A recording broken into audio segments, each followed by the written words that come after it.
నమస్కారం, నేను మీ జాహ్నవి. మనతో ఉన్నారు ప్రముఖ జ్యోతిష్య వాస్తు పండితులు, ప్రముఖ ఆధ్యాత్మికవేత్త మన ప్రదీప్ జోషి గురూజీ. మాట్లాడేద్దాం. నమస్కారం గురూజీ.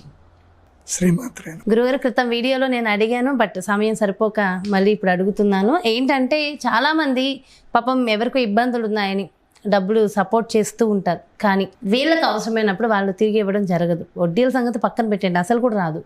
మరి అలాంటి వాళ్ళకి డబ్బులు వసూలు చేయాలంటే ఏమైనా రెమెడీస్ ఉంటాయంటారా? శ్రీ గురుభ్యో నమః. శ్రీమాత్రే నమః. నేనైతే అసలు డబ్బులు ఇవ్వద్దనే చెప్తా.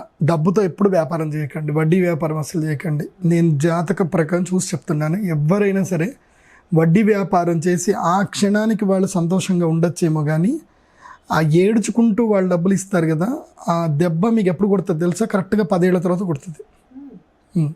భయంకరంగా కొడుతుంది. హాస్పిటల్ బిల్లు కట్టడము, లేకపోతే ఏదో ఒకటి జరుగుతుంది. పెట్టుకోవద్దు.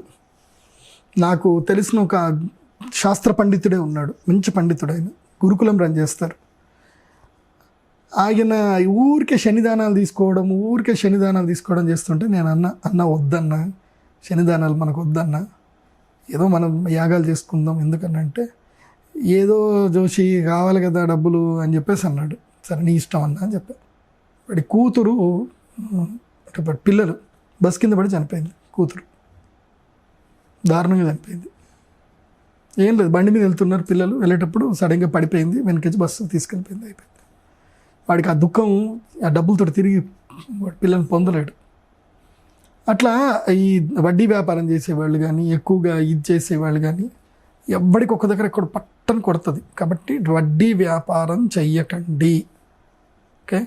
అండ్ ఈ ఇంటి అద్దెల మీద బతుకుదామని కూడా కొంతమంది అనుకుంటారు. అది కూడా మంచిది కాదని చెప్తాను. నేను అది కూడా చూశాను. నేను ఈ మధ్య కాలంలో ఒకళ్ళు వచ్చారు, వాళ్ళకి దాదాపు 32 ఇండ్లు ఉన్నాయి. వాళ్ళకి 32 ఏళ్ళ నుంచి వాళ్ళకి నెలకి ప్రతి ఇంటి నుంచి 5,000 రూపాయలు 10,000 రూపాయలు అట్లా ఇది వస్తుంది, అద్దెలు వస్తాయి. కానీ వాళ్ళకి వాళ్ళ వంశంలో ఇప్పటిదాకా ఒకళ్ళకి పెళ్ళయింది లేదు, పిల్లలు పుట్టింది లేదు. నా దగ్గరికి వస్తే నేను సరేరా నీకు పెళ్ళి అయ్యేటట్టు నేను చేస్తానని చెప్పాను. వాడికి పెళ్ళి అయ్యింది, ఫైనల్గా పెళ్ళి అయిపోయింది. వాళ్ళ వంశంలో ఎవరికి కానీ వీడికి అయింది పెళ్ళి. కానీ నేను చెప్పా, పెళ్ళైన తర్వాత రావాలి, నీకు రెమెడీ చెప్తా చేసుకో అన్న. రాలే. 8వ నెల గర్భం నష్టమైంది. అది ఎంత బాధ. ఏడ్చుకుంటూ ఎవడైనా మనకు డబ్బు ఇస్తే ఆ డబ్బు ఎప్పుడు కూడా మనకి కాదు, అది మనకు ఉపయోగపడదు. వడ్డీ వ్యాపారం చెయ్యకండి. మీ అందరికి చెప్తుంది, వడ్డీ వ్యాపారం చేయకండి. సరే, ఒకవేళ జీవన ఉపాధి అవుతుంది, దానికి తగ్గట్టుగా మీరు పరిహారాలు కూడా చేసుకోండి. అది కూడా చెప్తాను. ఒకవేళ తప్పదు చేయాల్సి వస్తేనా, ఒకవేళ వడ్డీ వ్యాపారం చేసుకోవాల్సి వస్తే ఏం చేయాలి అంటే, మీకు వచ్చిన వడ్డీ డబ్బుల్లో కొన్ని డబ్బులు తీసి పక్కన పెట్టండి. బ్లాంకెట్స్ కొనండి, పేదవాళ్ళకి బ్లాంకెట్స్ పంచండి. అట్లాగే స్కూల్ పిల్లలు ఉంటారు కదా, ఇప్పుడు మనం ఆంధ్రప్రదేశ్లో కానీ ఎక్కడికి వెళ్ళినా సరే స్కూల్ పిల్లలు ఉంటారు. కొంతమంది స్కూల్ పిల్లలు చెప్పులు వేసుకొని స్కూల్కి వెళ్తూ ఉంటారు, షూస్ కూడా ఉంటాయి వాళ్ళకి. కొంతమంది చెప్పులు కూడా లేకుండా వెళ్తూ ఉంటారు. అలాంటి వాళ్ళకి ఏం చేయాలంటే చెప్పులు కొనివ్వండి. ఎవరికైనా స్కూల్ పిల్లలకు కానీ ఎవరికైనా బట్టలు లేవు, వాళ్ళకి బట్టలు కొనివ్వండి. భోజనం పెట్టండి, ఎవరికైనా కడుపు నిండా భోజనం పెట్టండి. డబ్బులు ఎవరికి ఇవ్వద్దు, భోజనం పెట్టండి. ఇలాంటివి రెమెడీస్ చేస్తూ పోవాలి. అప్పుడు ఏమవుతుందంటే నీ వడ్డీ డబ్బుల్లో శాతము శనిగ్రహం తీసుకుంటాడు. శని ఎక్కడ ఉంటాడు అంటే ఈ దుఃఖజీవుల మీద ఉంటాడు, కష్టజీవుల మీద ఉంటాడు. ఒక రైతు ఉన్నాడు, బాగా కష్టపడుతున్నాడు. ఆ రైతు, నువ్వు ప్రేమగా వెళ్ళి ఒక మంచి పంచ తీసుకొని వెళ్ళి ఆ రైతు కొత్త పంచ అక్కడ ఇచ్చావనుకో, ఖుష్, బాగుండు నాన్న అంట. ఒక రైతు కూలి ఉంది, ఆమె మంచి ఒక 9 గజాల చీర పోయి ఇచ్చేసిరండి, ఖుష్, సంతోషం. నీకు డబ్బులు కొంచెం పోతాయేమో, కానీ వాళ్ళు ఇచ్చే బ్లెస్సింగ్స్ ఈ నెగిటివ్ నుంచి వాళ్ళు కాపాడుతాయి. నీకు గుర్తుపెట్టుకోండి. అసలు నన్ను అడిగితే అంటే వీళ్ళనే కాదు, ప్రతి ఒక్కళ్ళు కూడా వాళ్ళకి వచ్చే ఆదాయంలో 10% ఇలాంటి వాటి మీద ఉపయోగిస్తే అందరూ బాగుంటారు. అట్లాగని చెప్పి ఎక్కడో దానాలు చేయకండి, ఎవడికో ఇవ్వకండి, ఒక వ్యక్తికి ఇవ్వకండి. మీకు మీరు కానీ పోయి ఇవ్వండి. దశమ భాగాలు ఇవ్వకండి. దాని దశమ భాగాలు అని చెప్పి దశమ భాగాలు ఇవ్వకండి ఎక్కడ పడితే అక్కడ. అవును, ఫౌండేషన్స్కి వాటికి వీటికి డొనేట్ చేయడం ఇలాంటివి చేస్తున్నారు కదా. మన కంటికి కష్టం ఉన్న వాళ్ళు కనబడినప్పుడు ఇవ్వాలి. మన కంటి ముందే కనబడతా ఉన్నారు కదా కష్టపడేటోళ్ళు, వాళ్ళకి ఇస్తే ఏం పోతుంది చెప్పు? వాళ్ళకి ఇవ్వాలి. ఫస్ట్ జీవితంలో ఎప్పుడైనా మనకి ఏదైనా సంపాదన వస్తే అది ఇవ్వాలి. సరే, ఇప్పుడు మనం ఏంటంటే మీరు అడిగింది ఏంటి, డబ్బులు తిరిగి రాకపోతే ఏం చేయాలి? అది మీ దగ్గర ధర్మం ఉంటేనే చెయ్యండి, మీ న్యాయం ఉంటేనే చెయ్యండి. ఓకే, దీనికి ఒక రెమెడీ ఉంటుంది. ఒకటి గుర్తుపెట్టుకోండి, మనకి ప్రకృతి మనకి ఎప్పుడు కూడా మనకి సహకరిస్తూనే ఉంటుంది. ఏదో ఒక రూపంలో ప్రకృతి మనకి హెల్ప్ చేస్తూనే ఉంటుంది. మనం ఎంత ప్రకృతిని నాశనం చేసినా ఆ ప్రకృతి మనకు సాయం చేస్తూ ఉంటుంది. దీనికి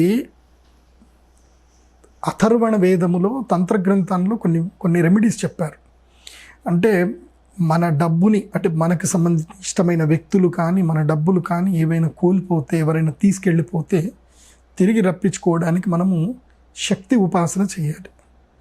శక్తి ఉపాసనలో దానికి కార్తవీర్యార్జునుడు అని ఒక మహానుభావుడు ఉన్నాడు. ఆయన పేరు తలుచుకుంటే తిరిగి దొరుకుతాయని చెప్పి శాస్త్రంలో ఉంది, బ్రహ్మాండ పురాణంలో ఉంది. కార్తవీర్యార్జునో నామ రాజాబాహు సహస్రవాన్ యస్య స్మరణ మాత్రేణ గతం నష్టంచ లభ్యతాం. ఈ శ్లోకం మీరు రికార్డ్ చేసుకొని, ఇది మళ్ళీ రిపీట్గా మళ్ళీ విని రికార్డ్ చేసుకోండి, స్క్రీన్ రికార్డ్ చేసుకుని పర్వాలేదు. ఓం కార్తవీర్యార్జునో నామ రాజాబాహు సహస్రవాన్ యస్య స్మరణ మాత్రేణ గతం నష్టం చ లభ్యతాం. ఈ శ్లోకాన్ని చక్కగా రోజు ఒక 108 సార్లు ధ్యానం చేసుకొని చదువుకుంటే మంచిది. ఇది చేస్తూనే ఇంకొక మహాద్భుతమైన రెమెడీ ఉంటుంది. ఈ రెమెడీ చెయ్యాలి అని అంటే మీరు కొంచెం మంచివాళ్ళుగా మారిపోవాలి. మీరు మంచివాళ్ళు అయితేనే ఈ రెమెడీ మీకు పనిచేస్తుంది. మీరు మంచివాళ్ళు కాకపోతే ఈ రెమెడీ పనిచేయదు. మీరు మంచివాళ్ళైనా కాదా ఒక్కసారి మీరు కళ్ళు మూసుకొని సెల్ఫ్ అనాలిసిస్, ఆత్మావలోకనం చేసుకోండి. ఎందుకోసమంటే దీనికి తంత్రశాస్త్రం ఏం చెప్తుందంటే శమీవృక్ష ప్రతిష్టాపన అని చెప్తుంది. అంటే ఒక వ్యక్తి తన జీవితంలో 108 శమీ వృక్షాలు పెట్టాలి, జమ్మి చెట్లు పెట్టాలి, 108 జమ్మి చెట్లు పెట్టాలి. సో ఒక 108 జమ్మి చెట్లు పెట్టండి. ఇది అవుతుందా? ఎక్కడవుతుంది అయ్యగారు, 10 లక్షల రూపాయలు రావాలి కానీ 108 చెట్లు పెట్టడం అంతటైతే కాదులేంటి, ఇంకోటి ఏదైనా ఉంటే చెప్పండి అంటే మాత్రం నా రెమెడీస్ చూడకండి, నా వీడియోస్ చూడకండి. ఎందుకోసమంటే నేను అందరిలాగా కాదు. మీరు లవంగం జేబులో పెట్టుకోండి, యాలక్కల జేబులో పెట్టుకోండి, డబ్బులు వస్తాయి అని చెప్పే రకం కాదు. నేను నేచర్కి అంబాసిడర్ని, రిప్రజెంట్ని, నేను నేచర్కి రిప్రజెంటేటివ్ని. ఓకే, మీరు నేచర్లో 108 ఏవైతే కనుక జమ్మి చెట్లు పెట్టారనుకో, జమ్మి చెట్టుకు ఒక గుణం ఉంటుంది. మీరు బీడు భూమిలో పెట్టిన జమ్మి చెట్టు పెరుగుతుంది. జమ్మి చెట్టు కింద మీరు ఏ చెట్టు వేసినా పెరుగుతుంది. వేరే ఏ చెట్టు నీడలో ఇంకో చెట్టు పెరగదు, కానీ జమ్మి చెట్టు నీడలో మాత్రం చెట్లు ఇంకా బాగా పెరుగుతాయి. జమ్మి చెట్టు నీడలో ఉండే మట్టి ఒక 100 రోజులు జమ్మి చెట్టు నీడలో ఆవు పెండ మట్టి కలిపేసి వేయండి, అది మహాద్భుతమైన ఎరువు తయారవుతుంది దానికి. ఓకే, అంటే యాక్చువల్లీ ఆవు పెండ అంటేనే ఎరువు, కాకపోతే జమ్మి చెట్టు కింద ఉండే మట్టి కూడా ఎరువు కింద పనిచేస్తుంది, చైతన్య శక్తి వస్తుంది. అలా జమ్మి చెట్లు పెట్టాలి. ఇది మీ జీవితంలో గుర్తుపెట్టుకోండి. ఇంకొక రెమెడీ ఏమిటంటే కనుక, ఒకవేళ మీరు చెట్లు పెట్టలేకపోతున్నారు, బద్దకస్తులు అనుకుంటే కనీసము చెట్లు పెట్టే వాళ్ళకైనా సహాయం చేయండి. ఓకే, తర్వాత ఒక నల్లటి బట్ట తీసుకోండి, ఒక నల్లటి జాకెట్ పీస్ 2x2 ఉంటుంది జాకెట్ పీస్ తీసుకొని పరవండి. పరిచి దక్షిణ అభిముఖంగా కూర్చోవాలి, అంటే దక్షిణం వైపు ముఖం చేసి కూర్చోవాలి. కూర్చొని కొబ్బరికాయ చేతిలో పట్టుకోవాలి. మీ సంకల్పం ఏంటి, మీరు ఎవరు డబ్బులు తీసుకున్నారు, ఏం కథ అని చెప్పి ఆ కొబ్బరికాయ చేతిలో పెట్టుకుని, అంటే నిండు కొబ్బరికాయ, పీచు తీయండి, కొబ్బరికాయ చేతిలో పెట్టుకొని దండం పెట్టుకొని ఆ కొబ్బరికాయని అక్కడ పెట్టాలి. పెట్టి ఉలువలు ఉంటాయి, నల్ల ఉలువలు తీసుకోవాలి. ఉలువలు తీసుకొని చేతిలో పెట్టుకొని వాడి పేరు చెప్తూ ఆ కొబ్బరికాయ మీద వేయాలి. ఎవరైతే మీకు డబ్బులు తీసుకొని తిరిగి ఇవ్వట్లేదు వాళ్ళ పేరు చెప్తూ ఆ నల్ల ఉలువలు కొబ్బరికాయ మీద వేయాలి. వేసి అట్లాగే కుంకుమ, పసుపు కుంకుమ 2 చేతిలో పట్టుకొని వేయాలి. పసుపు కుంకుమ 2 చేతులు కూడా వేయాలి.